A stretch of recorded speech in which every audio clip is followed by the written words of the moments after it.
Bien, bonjour à tout le monde, qui que vous soyez, où que vous soyez. J'aurais été tellement plus heureux de vous voir en chair et en os. Évidemment, vous me manquez déjà. Cette communion fraternelle, ces échanges en face à face, vraiment, ça me manque. J'espère que vous allez bien. Moi, de mon côté, j'ai passé une semaine un petit peu compliquée, j'avoue. Entre la réalisation totale du travail, la maladie, j'étais un peu malade. Pas gravement. C'est en train de partir, mais beaucoup de fatigue et voilà, c'était un tout petit peu éprouvant. Réorganisation familiale pour beaucoup d'entre nous. C'est quelque chose de très particulier que nous vivons, mais nous voulons surtout le vivre avec Dieu. D'où ce temps de culte ensemble. J'espère qu'un grand nombre vous êtes connectés. Donc, j'espère avoir d'autres chants. Normalement, il y en a d'autres, mais je vais quand même introduire ce temps avec 3 chants que je pense la plupart vous connaissez. Le premier dit que la gloire du Seigneur subsiste à jamais, qu'il soit glorifié en tout, quelles que soient les circonstances. Seigneur, nous voulons vraiment que tu sois glorifié, que notre vie te plaise, que notre attitude te plaise, que tout ce que nous sommes te plaise, quelles que soient les circonstances, et que tu sois glorifié maintenant par ton peuple dispersé au nom de Jésus. Amen. Que la gloire du Seigneur subsiste à jamais, qu'il se réjouisse de ses œuvres. Que la gloire du Seigneur subsiste à jamais, qu'il se réjouisse de ses œuvres. Je chanterai le Seigneur tant que j'existerai, je célébrerai son nom tant que je vivrai. Je chanterai le Seigneur tant que j'existerai, je célébrerai son nom tant que je vivrai. Que la gloire du Seigneur subsiste à jamais, qu'il se réjouisse de ses œuvres. Que la gloire du Seigneur subsiste à jamais, qu'il se réjouisse de ses œuvres. Je chanterai le Seigneur tant que j'existerai, je célébrerai son nom tant que je vivrai. Je chanterai le Seigneur tant que j'existerai, je célébrerai ton nom tant que je vivrai. Tant que je vivrai, Seigneur, je célébrerai ton nom. Tu es grand et puissant et merveilleux et nous célébrons ton nom ensemble. Je chante louange à ton nom.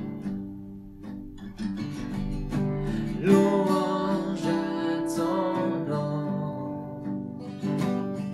Le nom au-dessus de tout autre nom. Honneur. Et honneur à ton nom.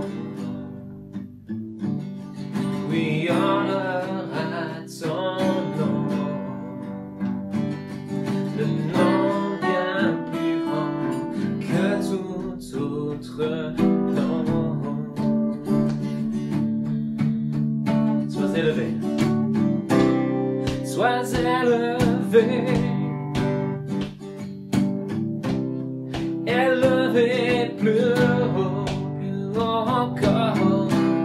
Sois élevé, élevé plus haut.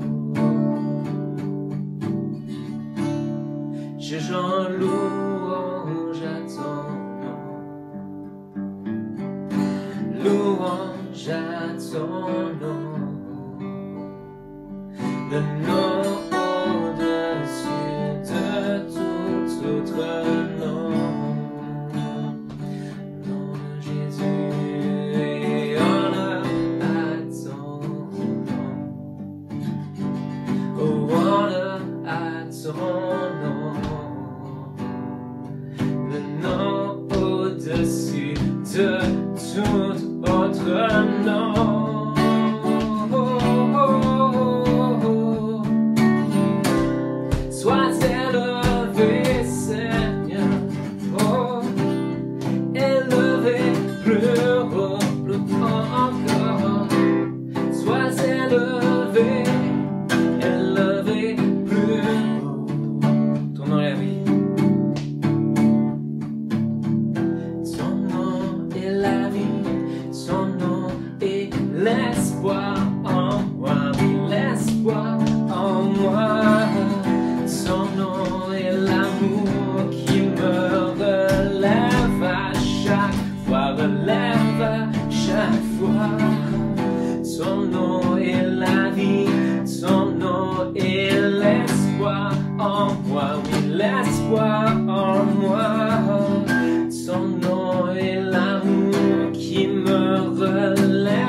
lève à chaque fois. Sois élevé, élevé plus haut.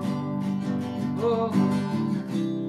Sois élevé, élevé plus haut. Élevé plus haut.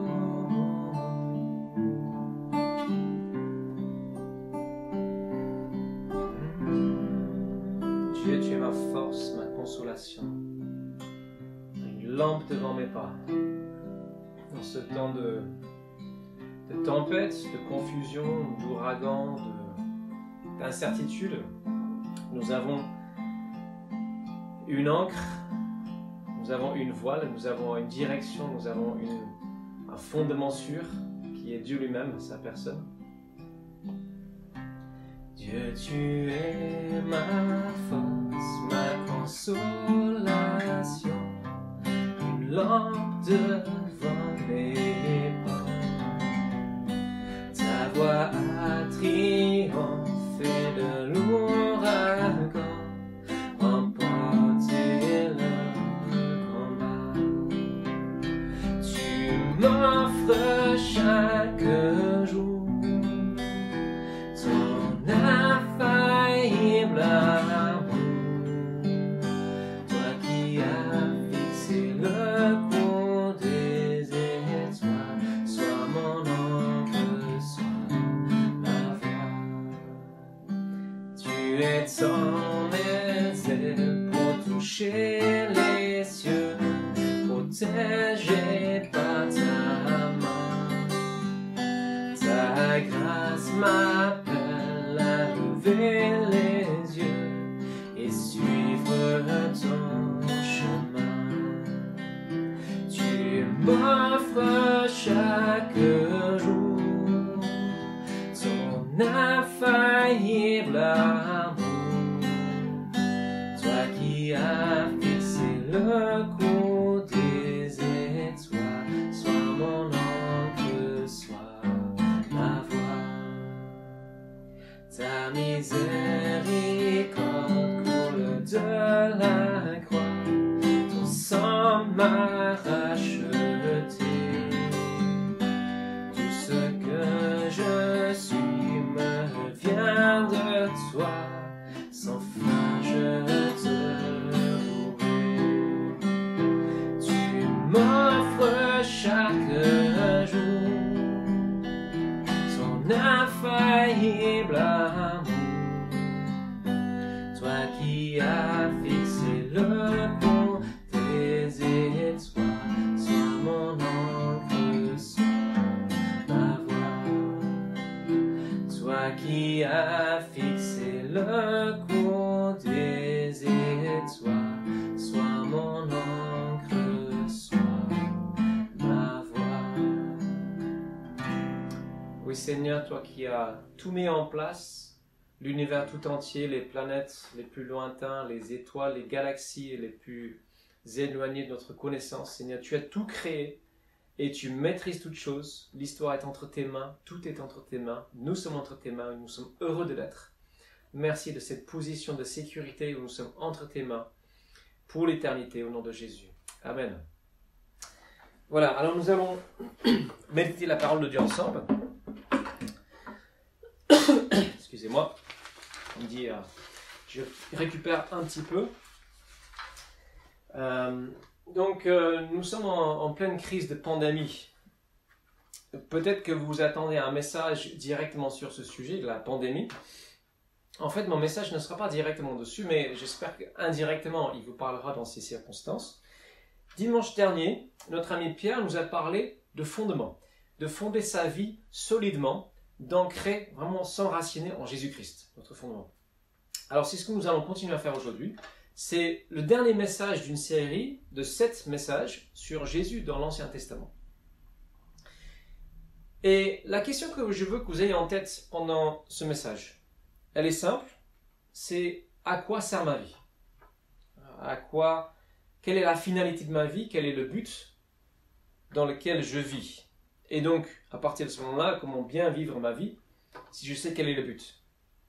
La plupart des gens répondent à cette question de façon, je trouve, très superficielle. C'est juste avoir le maximum de bonheur ici-bas. Alors, je peux comprendre à un certain niveau. Mais l'être humain est fait pour tellement plus que juste un petit peu de bonheur ici et maintenant. Dieu a mis l'éternité dans nos cœurs, dit la parole de Dieu. Nous sommes faits pour des buts éternels, pas juste un petit bonheur pendant un court moment. Il y a 3 semaines, avant qu'on soit tous enfermés à la maison, nous étions dans l'histoire d'Abraham. C'est Gilles qui nous a apporté le message sur... donc il a intitulé ça « Il vient à ta rencontre ». Dieu vient à la rencontre d'Abraham avec des promesses. Des promesses qui semblaient absolument extraordinaires, mais avec des promesses. Et c'était un rappel que Dieu vient à toute l'humanité en la personne de Jésus-Christ pour venir à notre rencontre et nous apporter des promesses de vie et de descendance et d'avenir. Et toute la Bible parle de Christ. C'est un peu...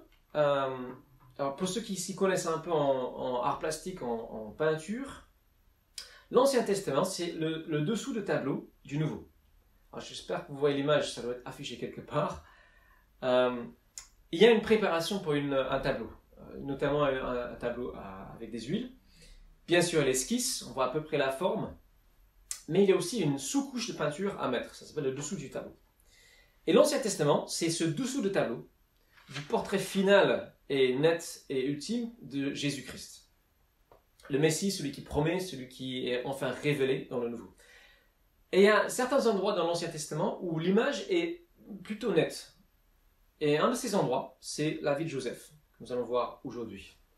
Il y a plein de personnages dans l'Ancien Testament qu'on appelle des types de Christ, des préfigurations, des vies un peu en esquisse de la vie de Jésus. Et notre vie est appelée de la même manière à être une sorte d'esquisse, un dessous du tableau, une préfiguration, enfin pas préfiguration, mais une figuration de la vie de Jésus. J'intitule ce message donc une vie cruciforme, en forme de croix. Voilà.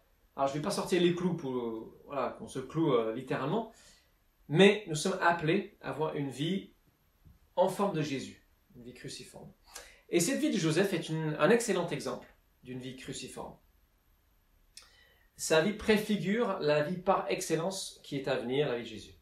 Alors, qui est Joseph? Voilà son arbre généalogique. C'est un des arrière-petits-fils d'Abraham. C'est le 11e des 12 fils de Jacob, qui est le petit-fils d'Abraham. Donc, un des enfants de la promesse, dont Gilles nous a parlé récemment. Et je vais vous donner un petit résumé rapide de sa vie. C'est un jeune homme assez particulier. Sa famille est, on va dire, très spéciale. Donc, son père, Jacob, qu'est-ce qu'il a vécu? Il voulait épouser Rachel. Sauf que, la nuit de noces, son beau-père l'a trompé et lui a donné la fille aînée, Léa. Donc, il se trouve avec 2 épouses sur les bras et en plus des sœurs. Donc, vous imaginez les tensions et les rivalités déjà à la base. La jalousie, terrible. Léa, la mal-aînée, l'aînée, elle essaie de compenser un peu en faisant beaucoup d'enfants. Elle aura 6 fils et une fille, 7 enfants. Rachel, donc c'est l'épouse préférée, elle est stérile. Et donc elle est malheureuse comme une pierre. Et pour, on va dire, parer un peu à ce manque, elle va donner une de ses servantes à Jacob pour qu'il fasse un enfant par son entremise. Et puis Léa, elle surenchérit de l'autre côté, elle aussi. Et enfin, après une 20aine d'années, Dieu va exaucer la prière de Jacob et de Rachel et elle va devenir enceinte. Et elle aura enfin son propre fils. Et ce fils, ce premier des 2, c'est Joseph. Donc, du coup, c'est quand même un peu le chouchou. C'est l'enfant de la femme préférée. Alors, il y aura un petit dernier, Benjamin. Et suite à Benjamin, Rachel va mourir en couche. Donc, il y a deuil aussi. Donc, vous imaginez, dans cette famille, rivalité, tension, jalousie. Et ce petit Joseph, au sein de tout ça, ado, il fait des rêves. Et dans ses rêves, il voit ses parents et tous ses frères, ses grands frères, se prosterner devant lui comme devant un empereur. Alors, ses parents sont un peu perplexes. Ça rime à quoi? Tu parles de quoi, Joseph? Et ses frères sont extrêmement irrités contre lui. Ils le prennent en haine. Et un jour, quand il aura 17 ans, il va aller voir ses frères qui sont dans les champs, à paître des moutons, à quelques jours de marche. Et eux, ils le voient arriver au loin. Et là, ils se disent, ah, chouette, on a enfin notre chance pour se débarrasser de lui. Et ils ourdissent un complot. Ah, j'aime ce mot, ourdir. Mais bon, c'est pas un joli projet. Il décide de le tuer. À la dernière minute, il décide, non, finalement, c'est notre frère, on ne va pas le tuer, et ils finissent par le vendre en esclavage. Il va être emporté, il va être vendu en esclave et finir en Égypte. En Égypte, il est dans une grande maison, il travaille très bien, on lui confie les responsabilités, son maître est très content. Sauf qu'un beau jour, la femme de son maître, qui a des vues sur Joseph, qui essaie de le faire coucher avec elle, lui dit non, non, non, je refuse. Elle le prend dans un traquenard, et en fait, il est accusé faussement de viol.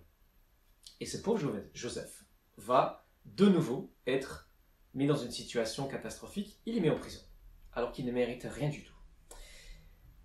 Et là aussi, il va faire ses preuves de fidélité, d'intégrité, il va bien travailler, et il sera promu à l'intérieur de la prison. Et un jour, il aura son occasion de sortir. Deux prisonniers font des rêves un peu bizarres, et lui, il donne une interprétation juste. Et à l'un des deux, il prévoit la liberté dans 3 jours. Et il dit à cet homme, s'il te plaît, quand tu sortiras de prison, souviens-toi de moi, dis un mot gentil auprès du pharaon, que je puisse aussi sortir. Sauf que le gars l'oublie, et Joseph croupit encore 2 ans en prison. Et là, enfin, il va sortir, parce que le pharaon fait des rêves, 2 rêves, qui le marquent beaucoup. Il demande des interprétations que personne ne sait interpréter ou personne n'ose. Et à ce moment-là, celui qui était libéré s'est dit « Ah, mais attends, je me souviens, Joseph en prison, il m'a fait une interprétation de mon rêve qui était parfaitement juste. Appelons Joseph. » Joseph est appelé. Et il va donner une interprétation à ce rêve du pharaon, tellement convaincante que le pharaon va dire « Toi, je vois que tu es compétent, je vais te mettre à la tête de la nation. Tu vas gérer la nation plus ou moins à ma place. » Parce que ce que Joseph annonce, c'est qu'il y a un temps de crise majeure, un temps de famine, 7 ans de famine qui vont s'abattre sur le monde entier. Donc il faut passer cette crise. Et Joseph va agir, et l'action de Joseph va permettre à des milliers et des milliers de personnes d'avoir la vie sauve, y compris sa propre femme. Voilà en bref l'histoire de la vie de Joseph. Et vous vous dites, bien, sympa, mais en quoi est-ce que ça me concerne moi? En quoi est-ce que c'est un type de Christ? En quoi est-ce que ça peut nous parler? Alors, je vais vous partager maintenant 8 points. Voilà, c'est beaucoup, mais relativement court la plupart. 8 points où on voit la ressemblance de Joseph à Christ et où cette ressemblance a quelque chose de parlant pour nous à notre vie, puisque notre but est également de ressembler à Christ. Le premier point. Joseph est un homme vraiment intègre. Il y a même une sorte de perfection dans sa vie. En dehors d'un peu de naïveté dans ses relations, on ne voit jamais Joseph commettre d'erreurs, franchement. Il dit toujours la vérité aux autres, même quand ça lui coûte. Et il fuit la tentation, il reste intègre. Ses frères, par jalousie, décident de le tuer. Et là déjà, vous voyez, je pense, quelques ressemblances avec la vie de Jésus. Puisqu'il n'a jamais commis de faute. Il est parfait. Parfaitement intègre, il dit la vérité à ses frères israélites qui le prennent en haine, qui ne veulent pas qu'il soit roi sur eux, et donc, du coup, qui décident de le tuer. Donc déjà, un bon parallèle. Donc pour nous, quelle application? Eh bien, je pense que c'est évident. Certes, nous ne serons jamais 100% parfaits, mais Dieu nous appelle à être des gens irréprochables, sans faute, et surtout intègres. Cette intégrité, fuir les tentations, dire la vérité, c'est 2 choses clés qu'on voit. C'est une intégrité qui va coûter cher à Joseph, mais qui va aussi rapporter gros. C'est ce qu'on va voir, j'espère. Deuxième point où Joseph peut nous parler, où sa vie ressemble à celle de Jésus, tout simplement, Joseph est en bénédiction partout où il va. Là, quand il arrive en Égypte, chez le Potiphar, il s'appelle, en fait, ne serait-ce que la simple présence de Joseph va faire en sorte que Dieu bénit abondamment cette maison. Dans Genèse 39,5, on lit « L'Éternel bénit la maison de l'Égyptien à cause de Joseph, sa bénédiction reposait sur tout ce qu'il possédait. » Et ça continue quand il va en prison. Au lieu de gémir, de maudire son sort, non, il se rend utile. Et il est en bénédiction, et le texte dit que l'Éternel est avec lui et fait réussir tout ce qu'il entreprend. Il apporte la bénédiction parce qu'il est fidèle à Dieu dans ce qu'il fait. Évidemment, on voit un parallèle avec Jésus, dont la vie est une bénédiction en soi. Partout où il va guérir, il va rétablir, il va donner des paroles de réconfort, parfois il va confronter aussi le mal. Il est partout en bénédiction. Et pour nous, nous vivons un temps particulièrement sombre. Nous avons d'autant plus, je crois, même si on est enfermé à la maison, l'occasion d'être en bénédiction, l'occasion de briller, l'occasion de bénir nos proches, de différentes manières. De la manière la plus simple qui soit, si on vous confie une tâche, allez-y jusqu'au bout, faites votre tâche avec fidélité, avec engagement, même une petite chose dans la famille. Je me parle à moi aussi en disant ça. Si tu le fais, fais comme pour Dieu. Tout ce que tu fais, fais comme pour Dieu, même les petites choses. Être en bénédiction, on l'a dit peut-être dans les mails, appelez-vous, prenez des nouvelles de 3-4 personnes plus si vous pouvez, notamment ceux qui sont peut-être un peu isolés, notamment peut-être ceux qui sont en détresse, ceux peut-être qui n'ont pas d'espérance comme nous avons. Prions régulièrement les uns pour les autres, pour notre monde. Ça, c'est une façon très concrète d'être en bénédiction. Et pourquoi pas, si vous avez la possibilité. Alors, je vous avoue que jusqu'à présent, je n'ai pas encore eu le temps, entre ne pas me sentir très bien et beaucoup de choses à réorganiser. Mais l'idée, c'est, faites un petit mot dans les boîtes aux lettres de votre immeuble ou votre rue. Proposez aux gens peut-être un WhatsApp ou de nouvelles de votre rue pour veiller les uns sur les autres. Créez la relation. Créez la relation. Proposez la prière peut-être à un voisin. Soyez en bénédiction.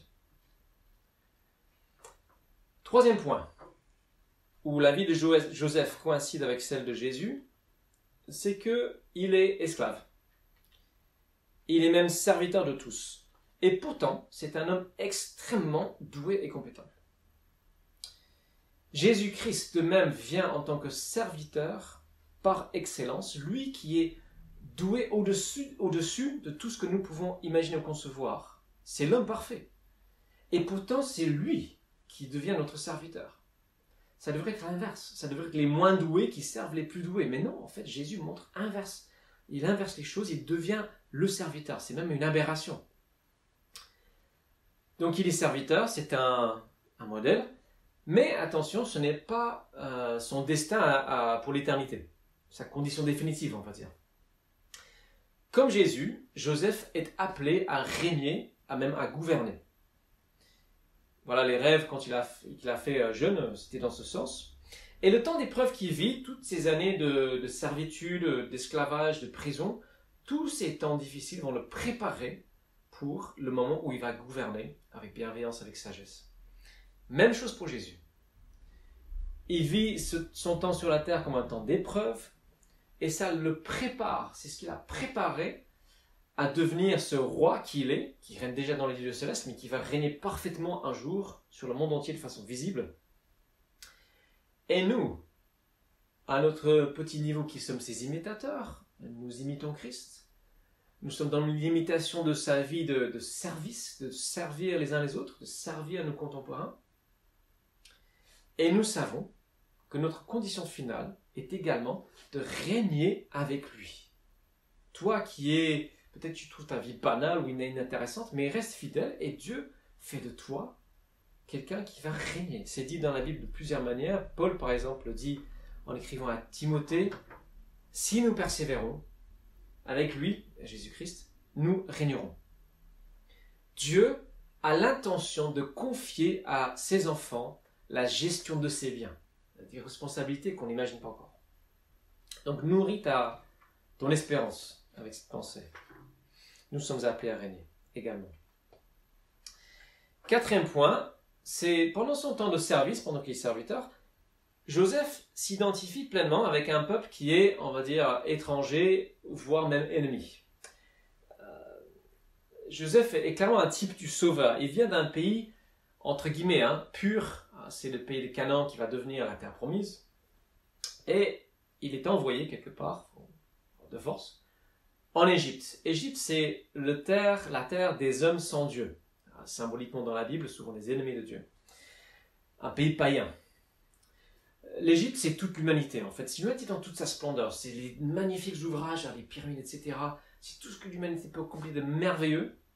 Et en même temps, c'est aussi l'ignorance des choses de Dieu. C'est aussi la peur devant la mort. c'est aussi une société quand même vraiment faisait pas forcément bon vivre. Et Joseph devient totalement comme un des Égyptiens, à un tel point que lorsque ses frères vont enfin le rencontrer 20 ans plus tard, ils ne vont absolument pas le reconnaître, parce qu'il s'est identifié aux Égyptiens. Et Jésus fait la même chose.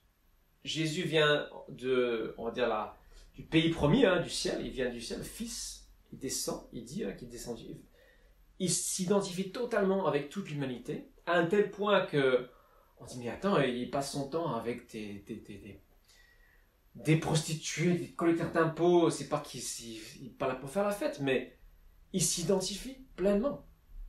Et du coup, les frères en humanité, israélites de Jésus, la plupart ne reconnaissent pas en lui ce sauveur qui est envoyé, parce qu'il s'identifie tellement à nous. Il n'a pas craint d'être sali par association, il sait qui il est. Et de même, nous sommes aussi appelés à nous identifier avec les personnes autour de nous, qui sont encore loin de lui, non pas à rester dans notre bulle chrétienne. Alors, combien je sais, c'est compliqué en ce moment, on est tous à la maison, sous cloche, en confinement, mais c'est raison de plus pour contacter des personnes en dehors de notre bulle, sortir, nous identifier, quels sont leurs besoins, etc. Voilà, je redis un peu les mêmes choses, peut-être contacter quelqu'un, un voisin, une personne de qui on n'a pas pris de nouvelles depuis longtemps. Alors, nous arrivons au 5e de mes 8 points. Ce 5e point, c'est que, exactement comme Jésus, Joseph est victime d'injustice, il est faussement accusé. Et c'est pendant cette période, je pense, qu'on voit le plus clairement la ressemblance entre lui et Jésus. Alors, est-ce que notre vie va ressembler dans ces petits détails à celle de Jésus? Ça dépend des gens. En tout cas, en ce moment, on est tous un peu en prison. C'est qu'on peut s'identifier à Joseph, au moins de ce point de vue-là. Donc Joseph est faussement accusé, jeté en prison. Comme Jésus qui est faussement accusé, alors c'est encore pire avec Jésus, parce que Jésus est accusé de blasphème. Blasphème, c'est un crime contre Dieu, alors que lui-même est divin, et en fait c'est les gens précisément qui sont en train de l'accuser de blasphème, qui sont en train de blasphémer eux-mêmes. Bref. Ici, dans cette partie du récit, il y a plusieurs petits détails qui montrent vraiment de façon assez extraordinaire la cohérence de la parole de Dieu. Des correspondances très précises avec la vie de Jésus. Alors, tout le monde est d'accord, croyons ou pas, que l'auteur de la Genèse a vécu des siècles avant les auteurs du Nouveau Testament. Et pourtant, écoutez bien ces petits détails. Joseph est entouré de 2 criminels. On ne sait pas trop ce qu'ils ont commis comme faute, mais voilà, ils sont là. Ils sont en danger de mort. Lui, au milieu, est innocent. Jésus, de même, est crucifié entre 2 criminels, on ne sait pas trop ce qu'ils ont fait. Et lui, au milieu, est innocent. Et à l'un de ces 2 hommes, Joseph promet la mort, l'autre, il promet la vie. Même chose, Jésus sur la croix. Un des 2 criminels reconnaît en lui le Messie, il demande de se souvenir de lui, et Jésus dit, aujourd'hui tu seras avec moi au paradis. Il lui promet cette vie éternelle, une libération totale. L'autre maudit Jésus, et lui, son destin, ce sera la séparation définitive et éternelle avec le Seigneur. Ces hommes en prison avec Joseph, qui sont-ils? Alors c'est très curieux, on a un panetier et un échanson. Le panetier, c'est celui qui apporte, c'est le chef des boulangers, il est responsable du pain. L'échanson, c'est le responsable du vin. Curieux, n'est-ce pas? Du pain et du vin, à la mort de Jésus, ça doit rappeler quelque chose. Et à l'échanson, celui qui est responsable du vin, qui goûte, je crois, le vin du Pharaon, Joseph annonce une parole de libération. Il dit, dans 3 jours, tu vas être libéré. Et normalement, à ce moment-là, lui aussi, si l'échanson avait bien fait son travail, il aurait aussi été libéré, sorti de prison. Tout comme Jésus, qui ne reste que 3 jours dans son tombeau et ensuite qui revient à la vie. Et autre petit détail intéressant, je trouve, les chansons, donc celui qui représente le vin, c'est lui qui a la vie sauve. Alors que, effectivement, c'est le vin, c'est le sang de Jésus, qui symbolise le sang, hein, bien sûr. C'est le symbole le plus par excellence de la mort, la vie de Jésus donnée pour nous dans le Nouveau Testament. Malheureusement, les chansons oublient son bienfaiteur. Ils n'y pensent plus. Et nous sommes parfois aussi un peu comme cet homme-là. Il a été délivré et il oublie complètement celui qui a au moins donné la parole, qui a annoncé sa libération.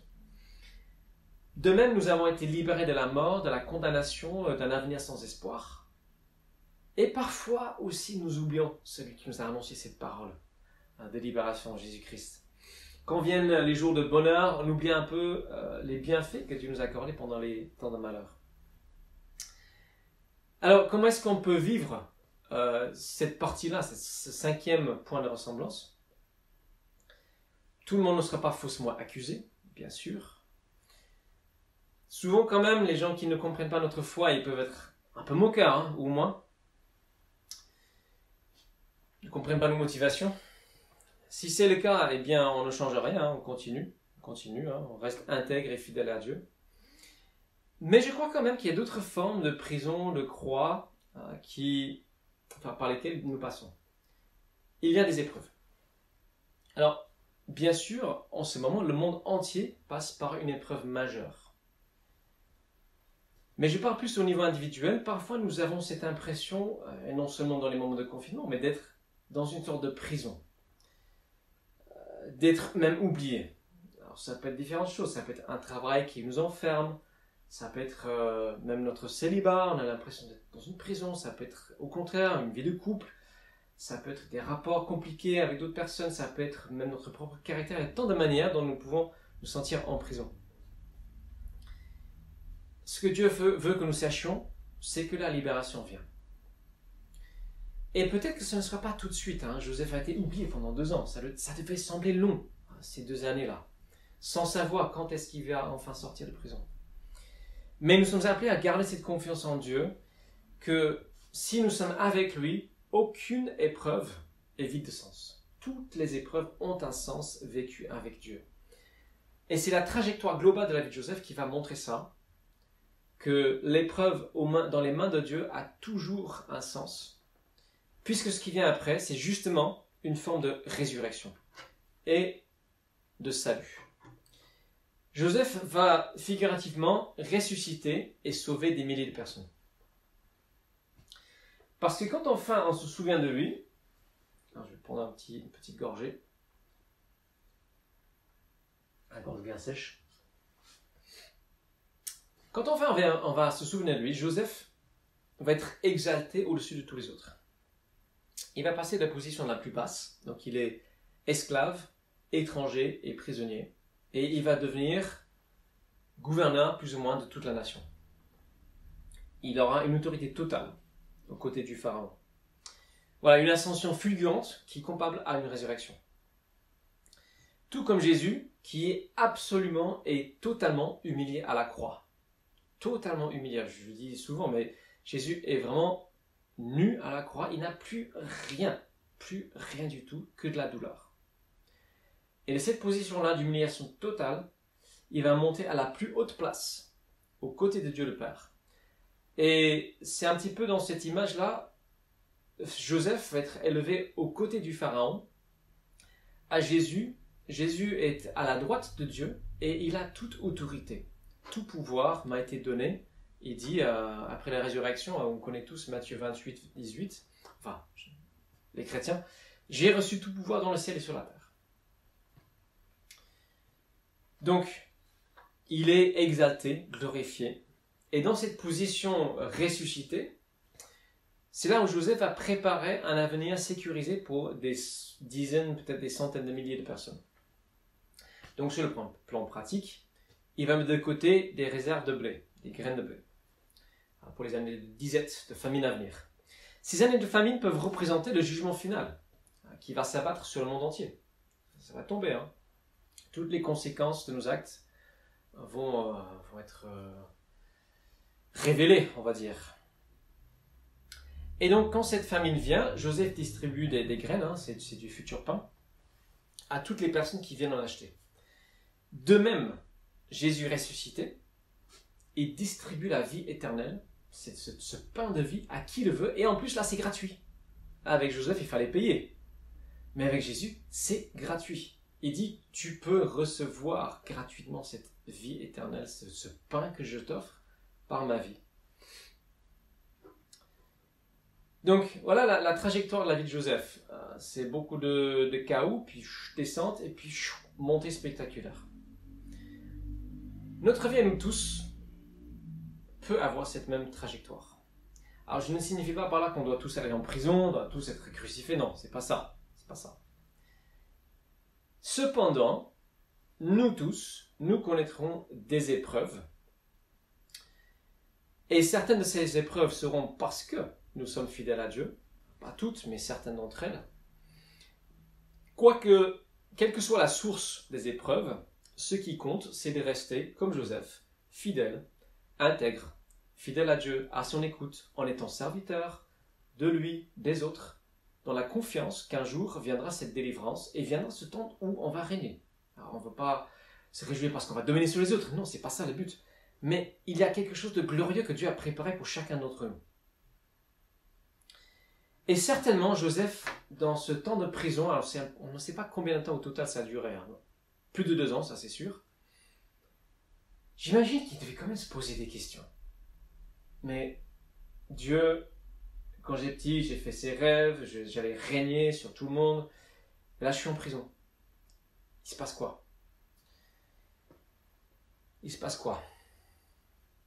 Et je pense que Dieu nous interpelle en ce moment. Comme je dis, le monde entier vit des épreuves. Nous sommes donc interpellés sur le sens des épreuves. Pour le monde actuel, c'est une épreuve qu'on n'a jamais connue auparavant, il me semble. Donc Dieu nous interpelle, chrétiens, est-ce que toi tu as la foi que Dieu saura tirer quelque chose de bon pour toi et pour plus de personnes encore? Parce que le but de Dieu, c'est pas juste de nous bénir, c'est que nous soyons en bénédiction. C'est ça la vie de Joseph. Est-ce que tu as la foi qu'il y aura après l'épreuve une des résurrections? Alors, le 7e point, c'est une sorte de petite parenthèse. C'est que ses frères mettent quand même du temps à se réconcilier avec lui. Mais ça vient. Puisqu'au bout d'un moment, le pain commence à manquer aussi dans les pays limitrophes de l'Égypte. Et donc, les frères de la famille de Joseph commencent à avoir faim. Image de nous tous, hein, on est tous dans la disette spirituelle, hein, on a tous faim de quelque chose. Et donc, ils vont venir acheter leur pain auprès de Joseph, sans savoir que c'est lui. Et quand ils sont là, Joseph ne révèle pas tout de suite son identité. Il joue à une sorte de jeu de cache-cache avec eux. Et en fait, au début, il les fait connaître, fait comprendre bien comme il faut leur culpabilité. Vous avez essayé de me vendre en esclavage. Et en fait, c'est tout un retour en arrière sur leur vie. En fait, ils réalisent, ah oui, en fait, notre vie, on n'est pas des personnes si bien que ça. On a essayé de vendre notre frère en esclavage. Et de la même manière, en fait, même si ça paraît peut-être bizarre, tous, autant que nous sommes tous coupables d'avoir cloué Jésus sur la croix. C'est pas juste quelques juifs il y a 2000 ans. C'est nous tous, par toutes les fautes que nous commettons, qui mettons des clous dans les mains de Jésus. C'est toutes nos erreurs que Dieu fait tomber sur lui. Donc, le moment de réconciliation enfin arrive quand ils reconnaissent qu'ils ont fait quelque chose de pas bien. Et ensuite, Joseph, il va les étreindre dans ses bras. Il y a des retrouvailles magnifiques, c'est très très chaleureux. Il y a des pleurs de part et d'autre. Et c'est ça en fait. C'est ça le cœur de Dieu, c'est cette réconciliation chaleureuse. Juste quand on reconnaît qu'on a fait une erreur. Et ensuite, Joseph va combler ses frères de bénédiction. Et c'est le cœur de Dieu aussi pour ses enfants. Donc je termine avec le 8e point, c'est que Joseph, dans toute cette histoire, il voit la main de Dieu. Parce qu'à la fin, il va expliquer à ses frères, en fait, que ce que eux ils avaient prévu en mal, Dieu a projeté pour le bien. Genèse 50, versets 19 à 21, 20 à 21. Alors, Genèse 50, c'est après bien des chapitres de périple. Hein. Et pendant une bonne vingtaine d'années où il est séparé de sa famille, certainement Joseph ne voit rien de tout ça. À la fin, cependant, il peut dire « Ce que vous avez projeté en mal, Dieu l'a prévu en bien ». Et là encore, c'est le sens que nous donnons à toutes nos épreuves. Et c'est ce verset phare de la Bible que nous lisons dans Romains chapitre 8, verset 28. Beaucoup connaissent par cœur ce verset. Nous savons que Dieu fait concourir toutes choses au bien de ceux qui l'aiment. Toutes choses. Toutes choses. Mais cependant, quel est ce bien ? Quel est ce bien ? Parfois, nous pouvons avoir l'impression que c'est juste notre petit bonheur ici maintenant. Faux. Verset 29, que nous oublions parfois derrière, c'est le but de Dieu, c'est de nous faire devenir conformes à l'image de son Fils. C'est ça le bien tel qu'il est défini par Dieu. C'est ça le but. Donc je reviens à la question de départ. À quoi sert ma vie ? Quel est le but de ma vie ? Elle est là. Confiance absolue en Dieu, en vue de devenir semblable à Jésus-Christ, en vue ensuite de régner avec lui. Tant que nous gardons ce but clairement en tête, ça ira. Ça ira. Ça ne nous empêchera pas de souffrir, mais ça nous empêchera de sombrer dans le désespoir. Et il n'y a pas de but plus noble, plus inspirant, plus merveilleux que de devenir comme Jésus-Christ. Vraiment. Nous allons devenir des êtres d'une telle splendeur, d'une telle gloire, que si on se voyait déjà comme nous serons à l'avenir, on tomberait tous à genoux juste éblouis. Ça, c'est le destin de la personne qui confie sa vie, qui laisse Dieu façonner sa vie. Qui dit à Dieu, oui, je te confie ma vie pour que tu en fasses quelque chose de bon et de beau. Celui qui veut garder sa vie, qui veut garder le contrôle, va tout perdre. Ça va devenir rétréci, ça va rabougrir, il n'y aura plus rien. Celui qui confie avec confiance, sa vie va devenir quelque chose de glorieux. Donc voilà, les 8 points. Alors on va terminer. Au début de l'année, nous avons médité l'image de l'arbre. L'arbre a besoin d'avoir des racines profondes pour porter du fruit. Et si Dieu nous a donné plus de 4000 ans d'histoire dans ce livre, la Bible, c'est pour que nous ayons des racines profondes, que nous puissions nous plonger. C'est pas, la crucifixion de Jésus n'est pas juste un accident historique. C'est quelque chose qui est inscrit même dans le tissu de l'histoire humaine. Le livre La Genèse le montre. Donc, le principe qui est montré, c'est que les périodes de difficulté et d'épreuve aboutissent sur débouchent sur des périodes d'abondance et de vie. On ne peut pas entrer dans une période de fécondité sans être passé d'abord par une petite porte, un chemin étroit et difficile. C'est impossible. L'été est toujours précédé par l'hiver. La vie, la vraie, est précédée de croix, par la croix. Donc ce temps que nous vivons, qui pour beaucoup est un temps d'épreuve, est un temps pour, justement, nous enraciner toujours plus en Christ, dans notre espérance. Donc nous avons tous besoin de persévérance dans la difficulté. Si tu es dans un temps de souffrance particulière, sache que Dieu attend juste de la fidélité et confiance en sa bonté. C'est là le noyau de notre foi. Et il dit, il y aura du fruit un jour. C'est une des promesses de Dieu, c'est une des garanties. Donc ne doute pas. Ce temps d'épreuve, ça peut être de différentes manières. Ça peut être pas forcément ce temps de confinement. Hein. Ça peut être ton travail, ça peut être ta famille, ça peut être... alors je pense en particulier à ceux qui sont responsables d'une cellule, hein, parce qu'on est vraiment dans ce principe de donner notre vie pour que d'autres aient la vie. Et Dieu sait que c'est pas facile. Ce n'est pas facile de rester fixé sur ce cap, d'être en bénédiction aux autres, de prier pour eux. Ce n'est pas évident. Mais c'est le chemin de vie au final. Donc ayons la confiance qu'il y aura du fruit. J'ai pas donné beaucoup d'exemples pendant ce message, mais juste un qui m'est venu.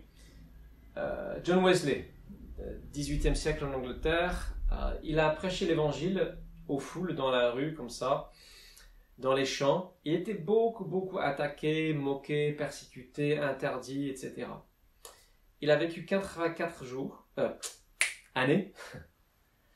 À la fin de sa vie, il était respecté par la nation tout entière. Il était invité à la cour royale. Je ne sais plus exactement les détails. Mais tout le monde avait du respect pour cet homme. Il a persévéré à travers les épreuves. Et sa vie a apporté un fruit immense. Alors, notre vie. Je doute que nous ayons tous la même, entre guillemets, efficacité qu'un Joseph. Nous ne pourrons pas tous sauver des milliers de vies. Alors, bravo aux services de santé qui actuellement sont en train de sauver des vies pour le vrai. On vous bénit.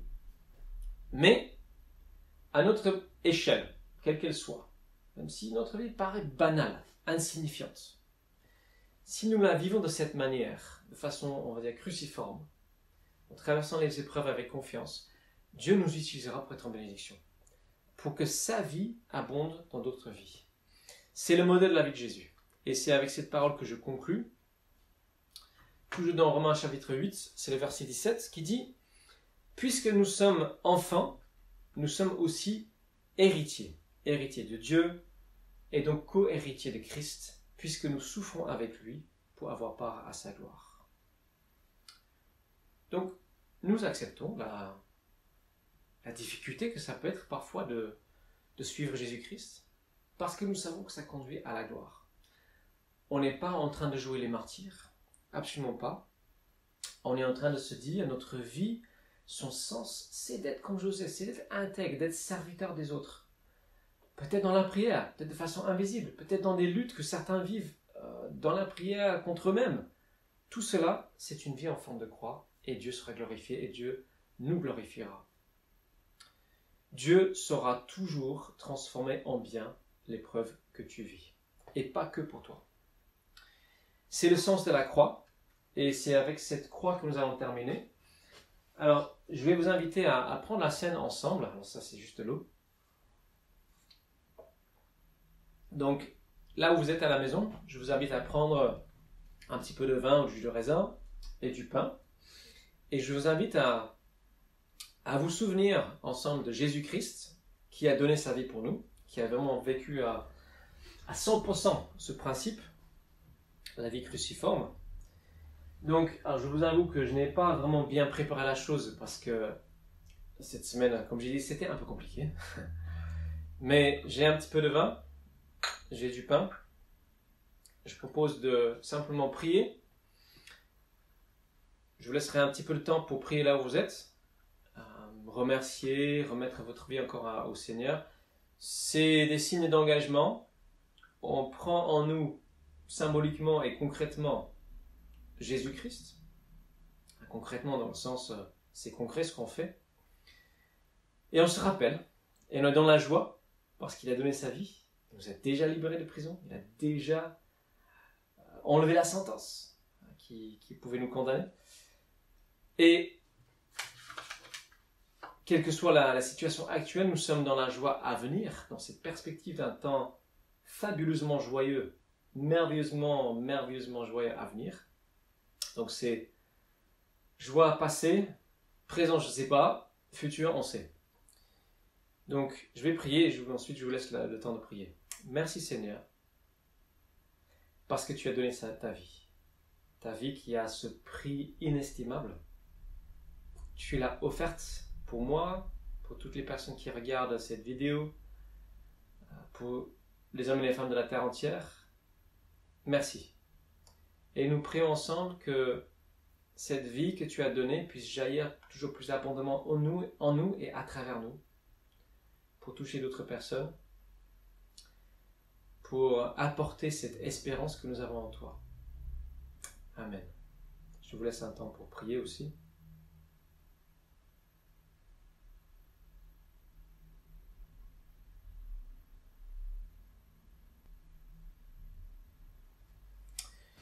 Donc je vous invite à prendre du pain, qui représente le corps de Jésus qui est brisé pour nous.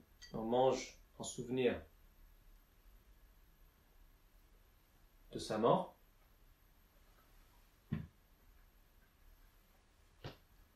Et à prendre du vin qui symbolise son sang offert pour nous.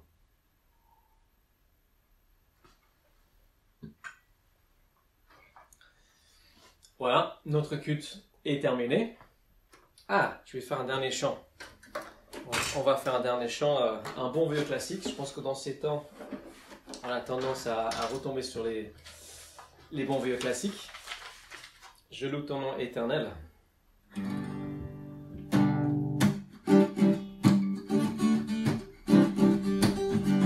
Je loue ton nom éternel. Seigneur, je célèbre ta bonté. Quelle joie tu vis en moi. Quelle joie tu viens pour nous sauver. Tu viens du ciel sur la terre, montrer la voie de la terre à la croix, payer pour moi, de la croix jusqu'au tombeau, et du tombeau jusqu'au ciel, je loue ton nom éternel. Je loue ton nom éternel. Seigneur, je célèbre ta bonté. Quelle joie tu vis en moi. Quelle joie tu viens pour nous sauver. Tu viens du ciel sur la terre, montrer la voie de la terre à la croix, payer pour moi, de la croix jusqu'au tombeau, et du tombeau jusqu'au ciel, je loue ton nom éternel.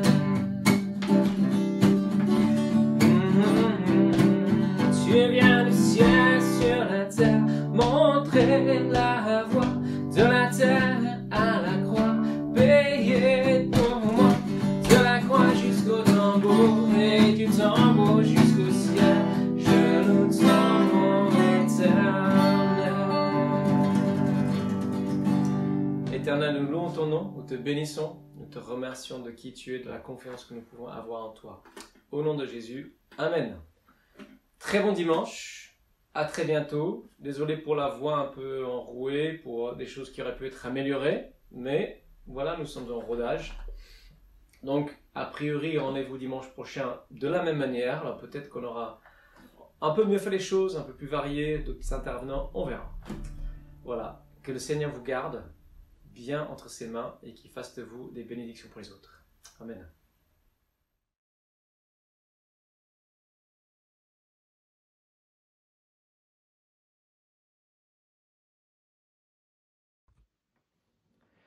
Bonjour à tous, j'espère que vous allez bien, j'espère que tout se passe bien malgré tout ce qui se passe. Mais voilà, je pense que c'est pas ces circonstances particulières qui vont faire qu'on va arrêter de louer Dieu. Et donc du coup voilà, je vais vous inviter à prendre deux chants ensemble. Donc le premier qui est fort et puissant, j'aime trop le pré-refrain en fait qui va nous dire: malgré les ténèbres et les dangers qui m'entourent, je lève les yeux pour accueillir ton secours, je ne craindrai pas si tu veilles sur moi. Voilà, je pense qu'effectivement, on n'a pas à craindre. Je pense que Dieu est là et que Dieu nous entoure. Et on prendra ensuite un deuxième chant qui dit: mon plus cher désir, c'est te louer, c'est t'honorer.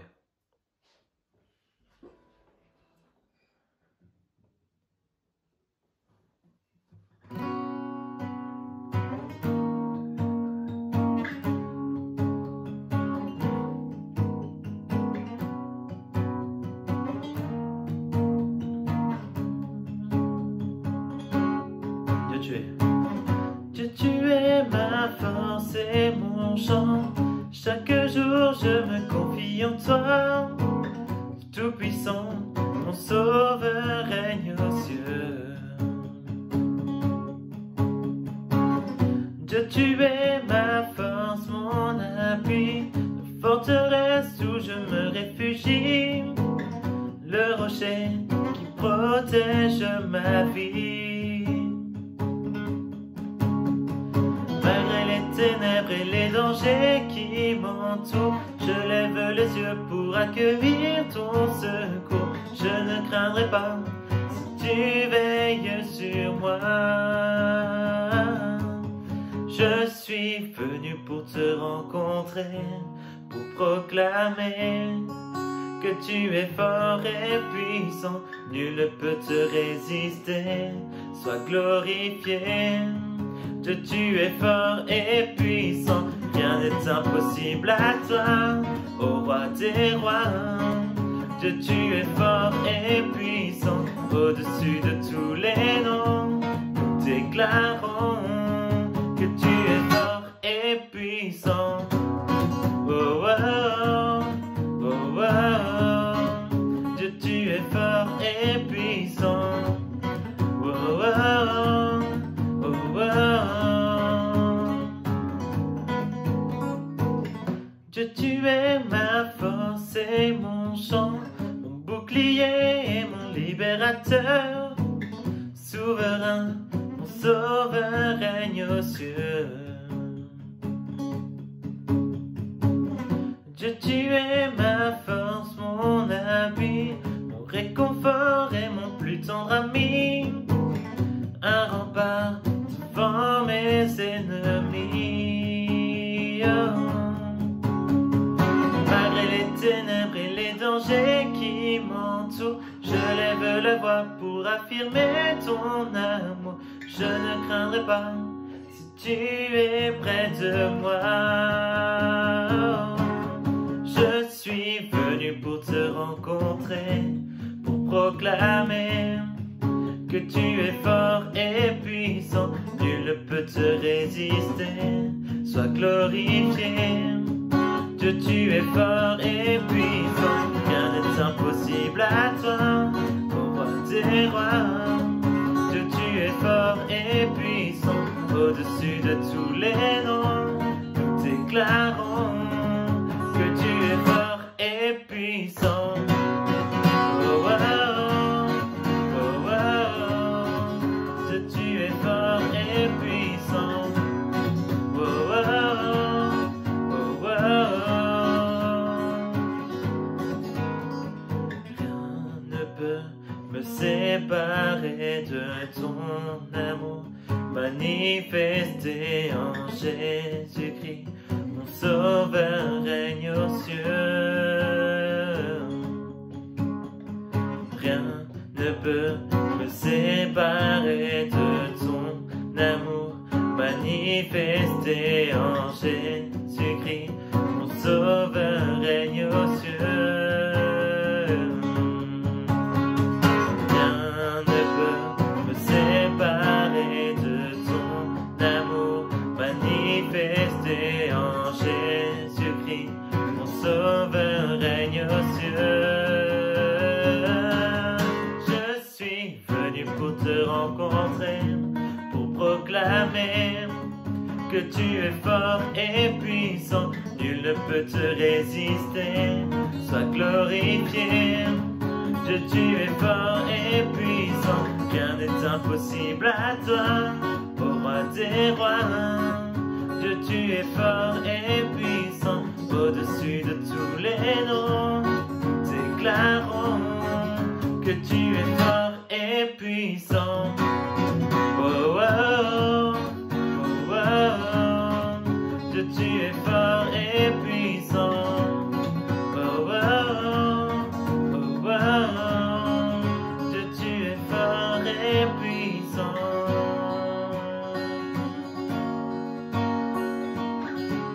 Ouais, Seigneur, tu es au-dessus de tout, Seigneur, tu es grand, puissant, et on compte vraiment sur toi, Seigneur. On demande ta protection, vraiment. Viens nous toucher, viens nous protéger, Seigneur, et on veut vraiment proclamer encore que tu es au-dessus de tout, au-dessus de tout, mon Seigneur. Amen.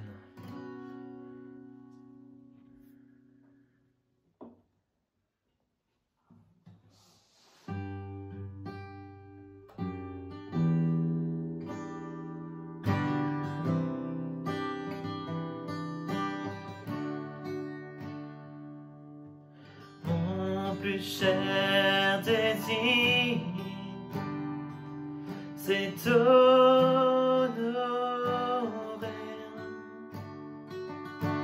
Oui, de tout mon cœur, je t'adore.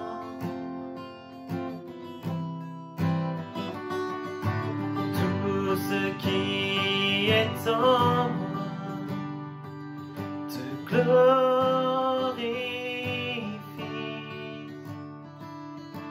Tout ce que j'adore est en toi.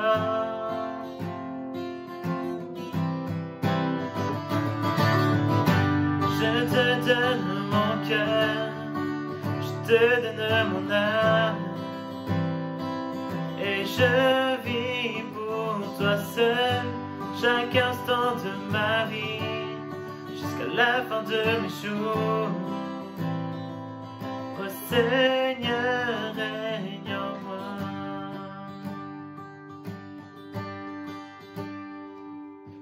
Mon plus cher désir, c'est t'honorer. Oui, de tout mon cœur, je t'adore. Tout ce qui est en moi te glorifie. Tout ce que j'adore est en toi.